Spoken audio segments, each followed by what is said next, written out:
السلام عليكم الشيرات، كي راكم غاية؟ ان شاء الله تكونوا بخير وبصحه وسلامه يا رب العالمين. مرحبا بكم في قناتي، قناه وصفات بنت الحاجه.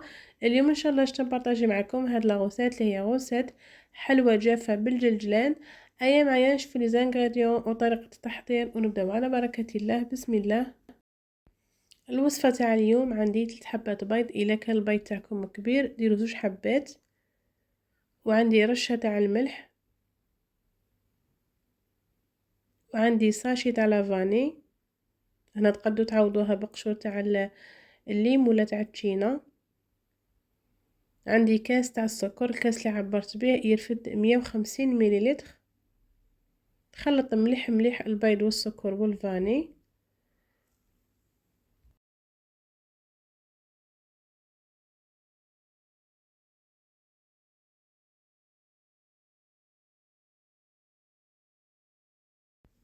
بعد ما خلطت البيض والسكر والفاني والرشه تاع الملح مليح، غادي نزيد عليهم كاس تاع الزيت بنفس الكاس اللي عبرت به السكر. تاني نخلطهم مليح مليح باش الزيت ما يخرجناش من العجينه. هنا لازم تخلطوا مليح.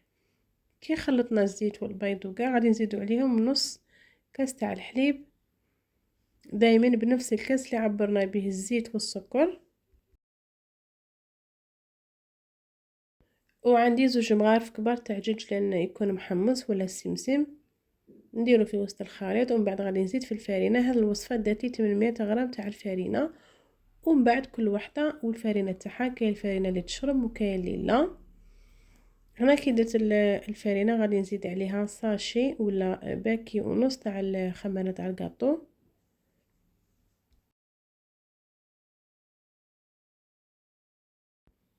ونبدا نخلط بالفوي. هنا كي نشوف العجينه تاعي صايب بدات تتلم، غادي نستعمل يدي.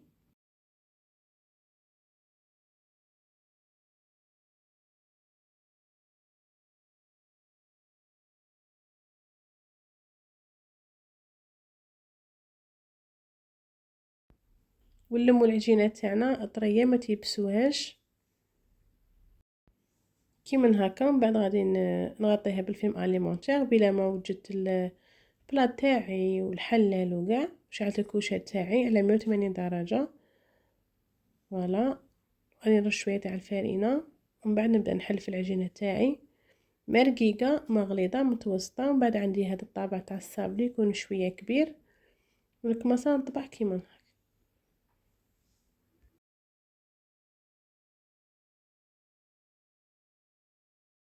عندي بلا درت له بابي كويسون. غادي نبدا نرفد في الكاطو تاعي هكا ونحط في البلا العجينه. لموها ديروها في الفيلم اليمونتير باش ما تنشفلكمش. فوالا.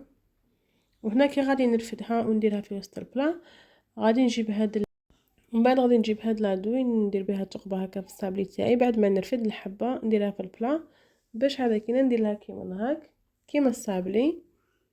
ومن بعد عندي شويه تاع الكونفيتور تاع المشماش، حميته شويه. نجيب بانسون كماسه نطلي في الكاطو تاعي هكا من الفوق غير بشويه. ديروا غير كميه قليله باش يلصق لكم نواه كوكو. بعد عندي شويه نواه كوكو غادي نرش هكا الكاطو من الفوق. هنا تقدروا ديروا الكاوكاو ما يكونش محمص، ولا ديروا نواه كوكو.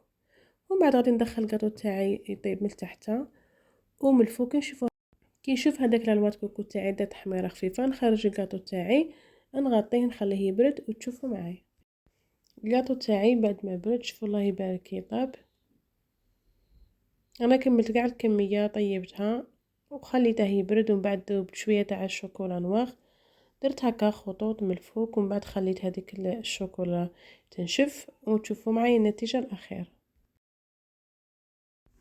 فوالا الغوصه تاع اليوم حلوه جافه بالجلجلان، جات ما شاء الله الله يبارك. شهيتكم في الجنه ومتوحمه تسمح لي.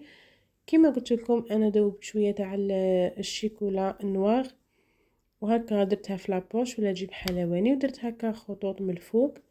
شوفوا الله يبارك كي جات. شهيتكم في الجنه ومتوحمه تسمح لي. هذا التزيين تاع الشوكولا يبقى حسب الاختيار، تقدروا تخلوها غير هكا بنواه كوكو تاني كتجي علامه. هنا غادي نقسم لكم الحبات تشوفوا كيفاه جا طري. شوفوا الله يبارك، جا ما شاء الله. سورتو هذاك البنه تاع الجلجلان، شوفوا الله يبارك الطراوه.